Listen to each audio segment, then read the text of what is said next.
The Predators are on a 4-game point streak. So what does Nashville need to do to capitalize on a McDavid-less Oilers team tonight?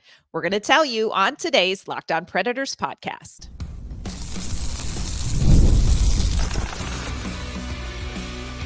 You're Locked On Predators, your daily podcast on the Nashville Predators, part of the Locked On Podcast Network, your team every day. Happy game day, everyone, and welcome to the Locked On Predators podcast. Thank you for making us your first listen of the day. We are your free daily Nashville Predators podcast. We're a part of the Locked On Podcast Network, your team every day. Want to kick off this Thursday episode welcoming any first-time listeners and, of course, giving that shout out to our everydayers and to our Locked On Predators insiders. We love talking Nashville Predators hockey with you. I am Ann Kimmel. I'm a writer with Penalty Box Radio, and my friends, I have a partner in crime. You do. I'm Emma Lingen, and I'm the Nashville Predators site editor and reporter for the Hockey News. And my partner in crime, who any of you watching on YouTube may have seen during the intro, is Miss Minka, who just wanted to pop on and wish everybody a happy Halloween. That's right. That was not just somebody in costume. That was the real live Minka. She is upper management here at Locked On Predators. On today's show, we are going to be talking about the Predators game tonight against the Edmonton Oilers. Of course, the Preds are on this 4-game point streak. It's not exactly the 18-game point streak they had last season, but it's a move in the right direction after an 0-5 start. We are going to talk to you about what Edmonton looks like without Connor McDavid and share the most important factors in keeping that point streak alive for the Preds tonight. Before we dive into all of that, want to let you know today's episode is brought to you by FanDuel. You can start the season with a big return on FanDuel. New customers can place a $5 bet and you'll get started with $150 in bonus bets if you win your first $5 bet. Visit FanDuel.com to get started. All right, Emma, first of all, happy Halloween. I want to ask you 2 holiday-themed questions. Number 1, what is the best Halloween candy? Reese's, 100%. Next. I mean, there are some things that are no-brainers, and that is one of them.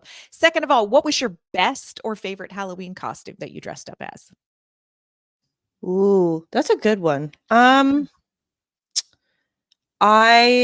Well, when I was really little, I think I was 3 or 4, I was an M&M. I was a red M&M.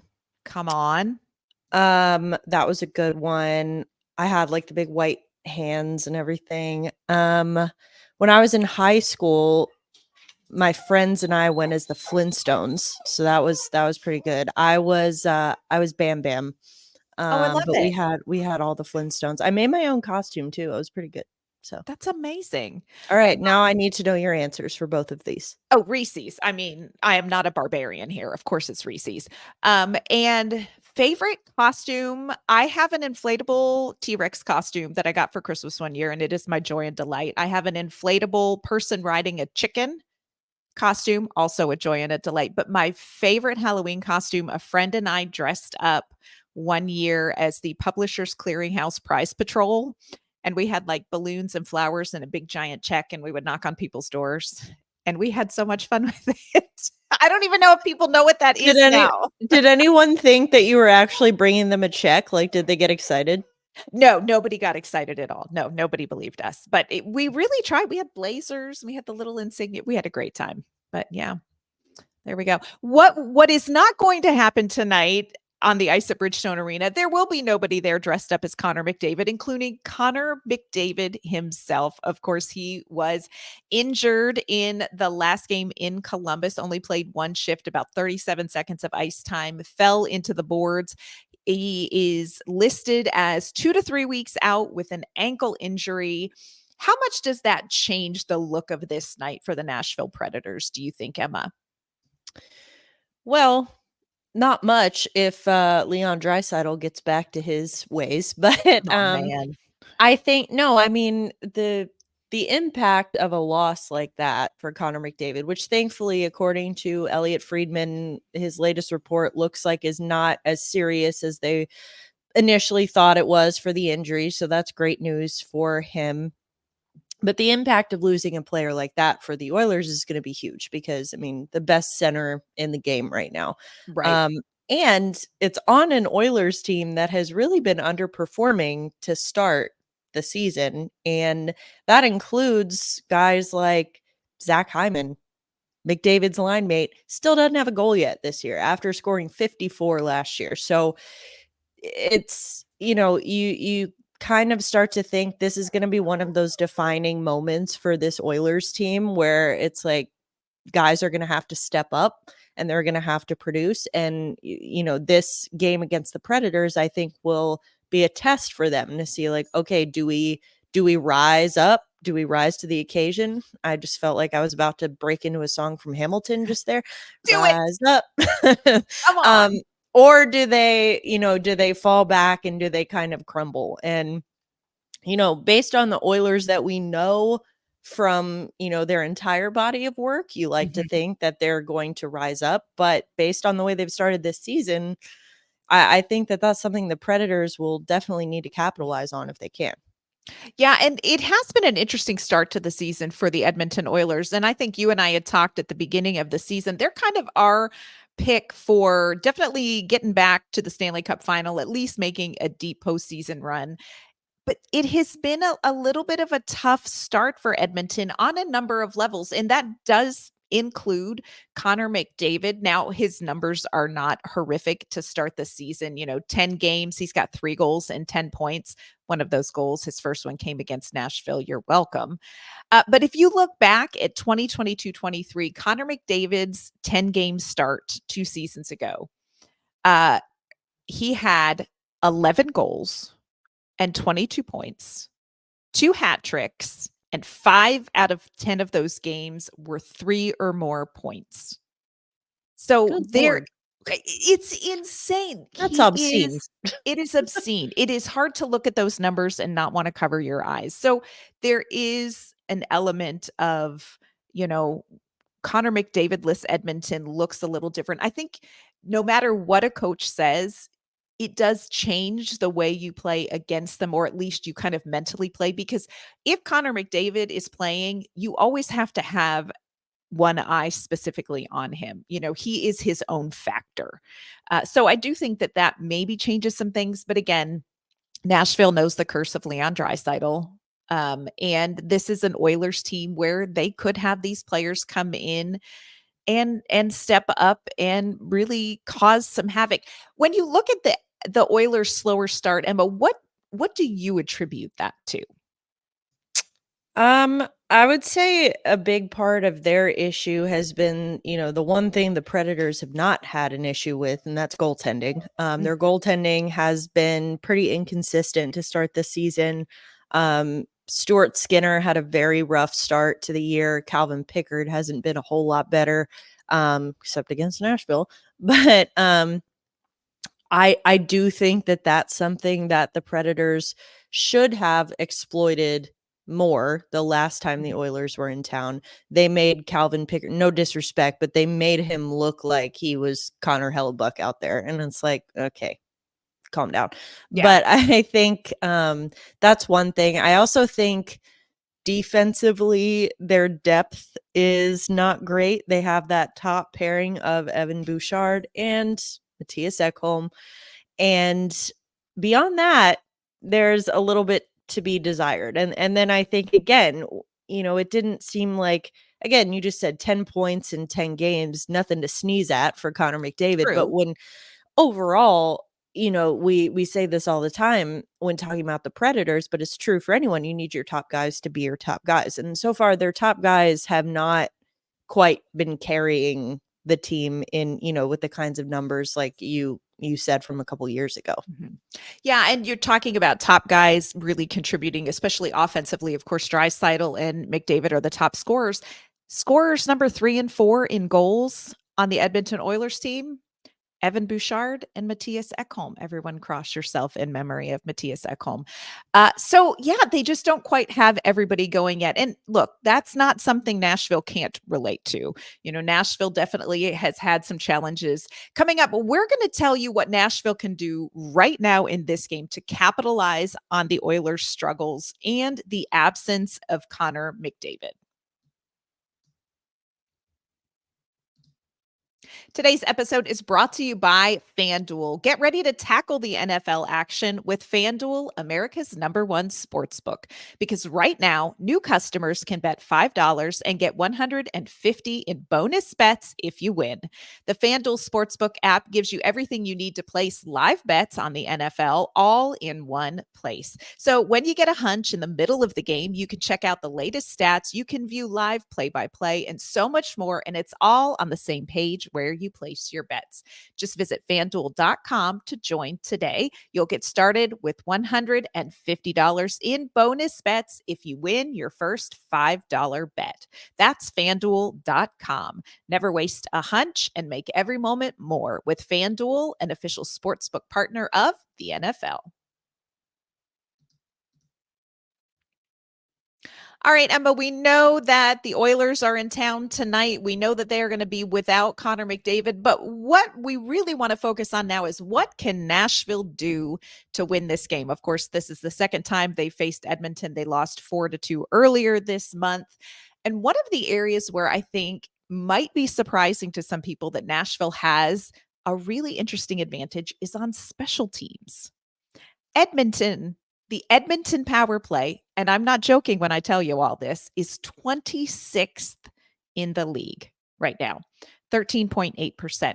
Nashville, let's be real, whose power play has not been completely attractive, is 19th at 18.2%. Believe it or not, Nashville's power play is way better right now than Edmonton's, and they have one of the best power play units in the league as well. So I do think that there is something to be said there. The other thing that makes it super juicy and interesting when it comes to special teams, Edmonton right now, the worst penalty kill in the league. They are 32nd, 62.1%. Nashville, if ever there was a chance for you to get Steven Stamkos going on the peeper and get some momentum, this just may be your night. Special teams could be a really big deal tonight for Nashville. Well, I have a couple things to say to that. First of all, we need to also talk about the #1 ranked penalty kill in the National Hockey League, tied with Dallas, whatever. They're not playing. They haven't played a game this week because they're in Finland, so whatever. But #1 penalty kill in the league. Penalty kill has been fantastic for Nashville. Mm-hmm. The power play still has some room to grow, but it hasn't looked like it looks like they're getting there. It looks like it has been getting better each time, each game, it seems like. But what I will say to get back to, yes, we all want to see Steven Stamkos Steven Stamkos score. Yep. Mm-hmm. We would all like to see that. However, my plea to the Nashville Predators, particularly the power play unit. Say it. Please stop trying to force him the puck because it has made you unbelievably predictable. And yeah. I'm not saying that it's flawed logically that you would want to get the puck to one of the best power players in history when he's out there on the power play. Logically makes total sense. I'm tracking with you. But it's become so predictable. Mm-hmm. And you need to start using him as almost the distraction, because he's a guy like you were talking about, and with McDavid, whenever he's out there, you're going to be playing to him. You're going to always have an extra eye, a special eye on him. That's how guys are going to look at Steven Stamkos on the power play. And so they're going to need to, I would think, like maybe use that as the distraction. And then you have a Ryan O'Reilly falling over in front of the net and scoring a goal, perhaps like he did against Tampa. I don't know. Mm-hmm. So I just think that, it's one of those things. I respect it. I see what they're trying to do, but my goodness, you guys, it's become, at least from my perspective, it looks like they are, ignoring other possible chances or Right. and solely focus. They just have a one-track mind on trying to get him the puck to score. And it's like, okay, when it works, but sometimes it's not going to work and you only have 2 minutes out there. And anyway, that's my mini rant about the power play. But I do think, to your point, that this is an opportunity to exploit the Oilers' penalty kill, whether that's by Stamkos scoring or using him as a distraction and getting someone else to score. I want to kind of build on what you're saying about Stamkos because I have strong feelings about this too. And I see what you are saying and I see what you are seeing. And I think, remember, y'all, Steven Stamkos doesn't need to score a power play goal from his office to get going. This guy is going to get going. And what's going to do it is time, communication, building some chemistry. And that doesn't mean you have to force the puck to him. That may mean he develops that in passing. It doesn't just mean, well, if he doesn't score from his office on the power play, Stamkos isn't going. Steven Stamkos is going to get going.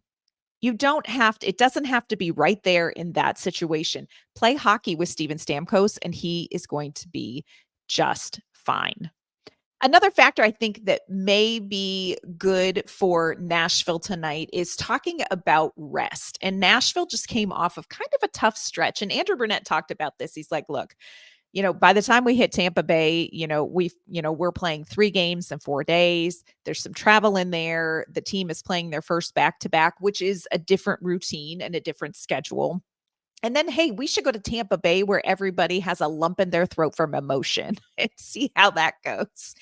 And so, they've had a couple of days off before tonight's game. And I think that that will be good. Of note, and Emma and I talked about this pre-podcast, yesterday at practice, Gus Nyquist was not on the ice. Now, when asked about it, Gus Nyquist, they said, hey, he's just having a maintenance day, which, you know what, Gus Nyquist, with all you've been doing lately, I hope you didn't get out of bed and I hope people brought you like Swedish fish on a platter because you deserve it. But there's also an element of me who feels a little suspicious because y'all fooled us with UC Saros having a maintenance day in the preseason, and then he was injured and couldn't start the season. So that's just something to keep your eye on. I'm not saying I'm paranoid, but I'm also not saying I'm not paranoid. We've been down this road before and very recently. And I think with Nyquist too, there was the one play against Tampa in the third period. He did look a little banged up, kind of skated back to the bench, looked like he was in some pain. It was near the end of the game anyway, so it didn't look like, or maybe it wasn't the third period. I think it was in overtime actually. And either way, it's like, not saying that he was, critically injured, but he didn't look to be his best. So it might just be a rest day. Like, let's just be cautious, but something to keep an eye on for sure. Yeah. We'll keep our eye on that and we'll keep you in the loop based on what we see at morning skate. And of course, with the lineups tomorrow night, be sure you're following Emma and I on the podcast on social media and we'll keep you in the loop.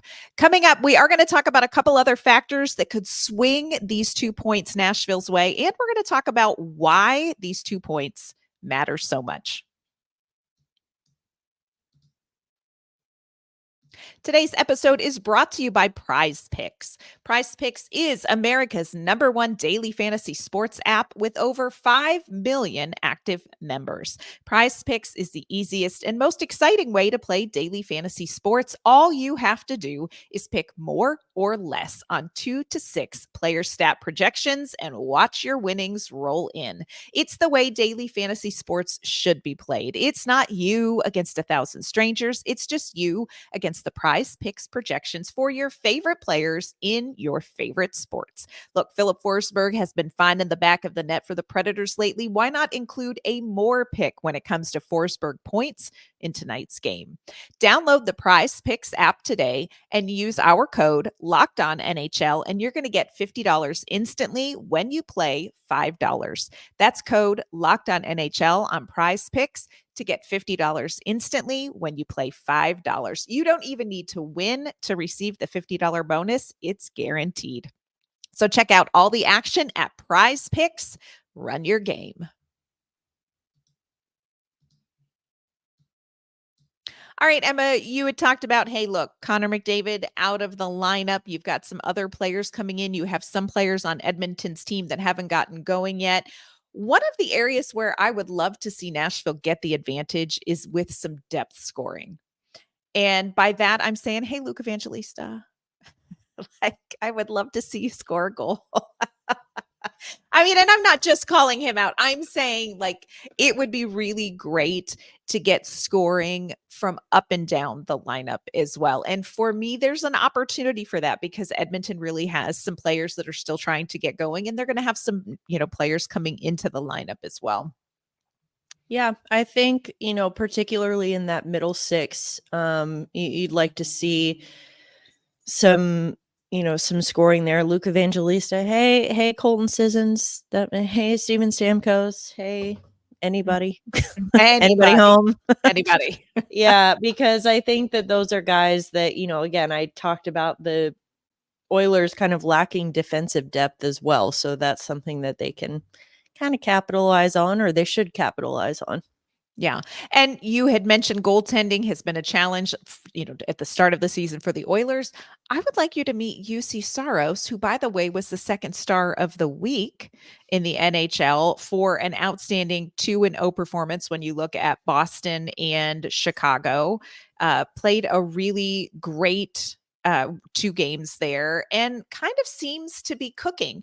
And Saros has had a little bit of rest. So while they've kind of had that compact schedule with some travel and all of that, they've had a couple, an extra day or 2 off here. UC Saros has been doing some game stealing, has been doing some, goal stealing.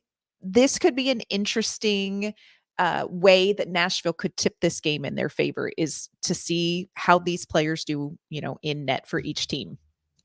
For sure, because even if you look at the last game against the Oilers in Nashville, 2 weeks ago, not even 2 weeks ago, the final score was a lot more lopsided than the actual game itself was, because the Oilers had a couple of empty netters there. So I think it was, I think the final was 5-2, but it was really 3-2. So, I mean, that seems like a very closable gap for Nashville when they have UC Saros doing UC Saros things in net like he has been for these past several games. Yep. Nashville, like I said, is on this 4-game point streak. Started the season 0-5. How important is it to get these 2 points? And I'm not just talking in the standings because, friends, this is game 10. So nobody's panicking. We're at game 10 here. But just momentum wise, Emma, how important is it for this Predators team to continue to gather points? Well, I think it's huge. I mean, anytime you start the season in a hole like that, you dig yourself into a hole like that, it's going to be a point of emphasis that, all right, you got to put in the extra work at the front end to dig yourself out of it, because you don't want to be trying to dig yourself out of a hole, well, ever, but especially when it comes to like February or March. Like, that's not the time you want to be trying to dig yourself out. You want to be out of it by then. And so I think that it's going to be big. It's also going to be big because A, we mentioned no McDavid. B, the fact that they have played this team, they've already seen this team. And this is the second time that we've had this season where they've faced a team. They did it with Detroit as well, saw them twice early in the season. And I think it's a good kind of litmus test. It's a good judge of, has this team improved? Have they gained momentum? Have they, gotten better since the last time they faced this team? And it certainly looks like, you would think that they have, because the Predators now have gone 3-0-1, as opposed to the last time they faced the Oilers, they had not won a game yet. So I think that this is kind of like, all right, well, the score sheet's saying that this team is better, but now you want to actually kind of go back and compare and against a team that they've already faced and say, hey, did they actually look better? Yes. Key to that for me too is get off to a good start. That's something that Nashville didn't do against Edmonton earlier in the season. They had a rough first and second period against Edmonton. They really need to get off to a better start. Look, just little bit of trivia here. You don't actually have to go down 2 goals to win a hockey game. I mean, even if you're new to hockey, I want to be sure you know that rule. A team does not have to go down 2 goals and then work your way out of it to win. And that has really kind of bitten Nashville in the rear end by going down, because then it sort of changes the way that they play the rest of the game. Andrew Brunette talked about it yesterday after practice, talked about like, hey, great resiliency, which is the word that we hear. Hey, we're resilient. You are resilient, but it changes the way you play when you go down 2 goals and you have to, like you said, dig your way out of that hole. It changes the way you play, and you lose a little bit of the execution because you are trying to play catch up, and you get away from the nuances of the game that you need to execute really well. And that's something Andrew Brunette talked about. And it's something I think we have to see different from Nashville. Does that mean we panic if we go down 2-0? No, but it does mean we get a little bit annoyed. Well, and it's not even just the going down to nothing. Again, just based on the eye test, like we talked about, that first period against Tampa. Oh Woof. my. That was so bad. Woof. So bad. And I mean, these guys looked like they had never touched a puck before. So I think that's a really good point that you bring up, that Brunette talked about, which is like you lose the nuances, the details. And those are the things where the Predators are lacking right now, is those little nuances, those small things. It's like getting synced up on their timing seems to be a really big issue for this team right now, as they're working on their passing and playing in their transition play. It seems like timing is still not quite there. Mhm. And it's like you can tell it's so close. But when you're playing from behind, it's harder to focus on things like that and getting the little details down, because you're playing with this extra urgency and resiliency, which great, but Yay. we would love for you to not have to be so resilient for once. Yes. That would be Yes. nice. You don't always have to do it the hard way. No. It doesn't always have to, in the words of Andrew Brunette and John Mellencamp, hurt so good. It just Yes. doesn't. No. The other thing Nashville needs to do is really come out focused and with urgency, because you know that Edmonton, without Connor McDavid for 2 to 3 weeks, Edmonton is going to be focused on doing everything they can to overcome that loss. And Nashville needs to come out with that same mental intensity. You cannot take for granted, hey, Edmonton doesn't have Connor McDavid. That may be something that fuels this Edmonton team. And players are going to say, okay, if he's not here, I'm going to step up. Nashville has to have a lineup on the ice that is ready for players to step up. And there are definitely some that haven't yet. So for me, we got to see that intensity right from the beginning. Yeah, no more slow starts. And not even just slow starts to games, but slow starts within games. I mean, there have been a couple times where we've seen like the first 5 minutes of a period, whether it's the second period or third period, are like, uh-oh. And then they finally kick it into gear and get it together. But again, it's starting on their heels a little bit, whether it's, game to game or within games. That's not going to be a recipe for sustained success, because like we said, great that they've been resilient, they've been building that character, but that's not something that's going to be sustainable long term. Mm-hmm. Yeah, I would agree with that. And tonight is a good night to try to get off on a different foot and kind of win a game a different way. Wouldn't be super critical if we just won the game, but it would be great to see Nashville start winning games in a different way. They could maybe do that tonight against Edmonton. Again, Connor McDavid out of the lineup. He's going to be out for 2 to 3 weeks. So we will see what this Edmonton Oilers lineup is going to look like. The game is, again, in Nashville, Bridgestone Arena, 7 p.m. puck drop. Just want to make sure everybody is up to speed. I believe it's on ESPN Plus. So It is. keep your eye out for that game. We will be back tomorrow to recap whatever it is that we see unfold on the ice tonight at Bridgestone Arena. And of course, it's Friday. We may have some fun Friday things in tomorrow's episode as well. So make sure you join us tomorrow for the recap and some fun. Before we finish this episode, though, Emma, let everyone know where they can find you and your work. You can find me at Bridgestone Arena tonight watching the game. And you can also find me on social media at Emma_Lingen. And you can find my work at the Hockey News. And I will be joining Emma at Bridgestone Arena tonight to cover the game. You can find me on social media at ANK_Mama on Ice. And of course, you can find my work with Penalty Box Radio as well. Can I just say that it's a little bit, it's a little bit of a travesty that we are not seated next to each other in the press box. It almost makes you think maybe they do it on purpose to keep us apart.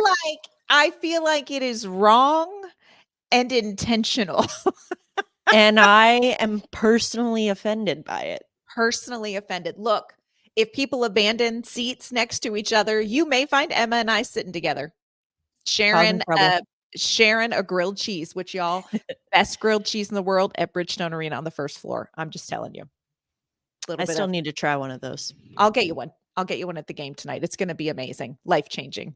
That is going to do it for today's episode of the Locked On Predators podcast. Thank you for making us your first listen of the day. We will, of course, be back tomorrow with a game recap and some fun Friday. We hope to see you then.